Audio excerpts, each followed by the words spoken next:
Nous ne sommes plus dans un zonage, dans un zoning, comme on l'a connu dans le milieu du XXe siècle. Nous sommes dans une diversité. Cette diversité des usages, c'est la durabilité.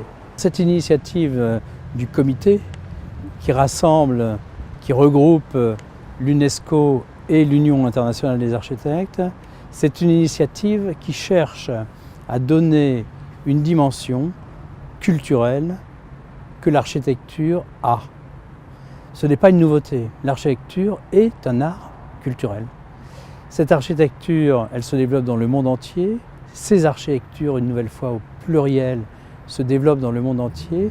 Et l'idée, c'est que l'UNESCO, par le biais de l'éducation, par le biais de la culture, donne à ce grand rassemblement d'architectes qui a lieu tous les 3 ans, une dimension évidemment festive, car ces architectes aiment se rencontrer, c'est pour eux l'occasion de se rencontrer, mais dans un environnement où l'on parle d'architecture, de culture et d'éducation. Les synergies, aujourd'hui, c'est presque un euphémisme, c'est-à-dire que nous ne pouvons construire, vivre ensemble, développer nos villes, élever nos enfants, protéger notre patrimoine, que grâce aux synergies que nous pouvons entretenir, que nous devons entretenir entre nous tous.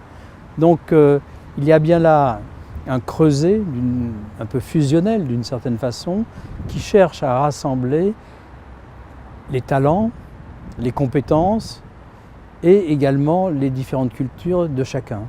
Et donc c'est ce qui est, je trouve, nouveau d'une certaine façon dans cette idée d'une capitale mondiale de l'architecture, c'est qu'apparaît cette idée centrale de rassemblement dans un lieu où l'on va célébrer effectivement le futur des villes, le passé des villes, notre histoire et notre géographie.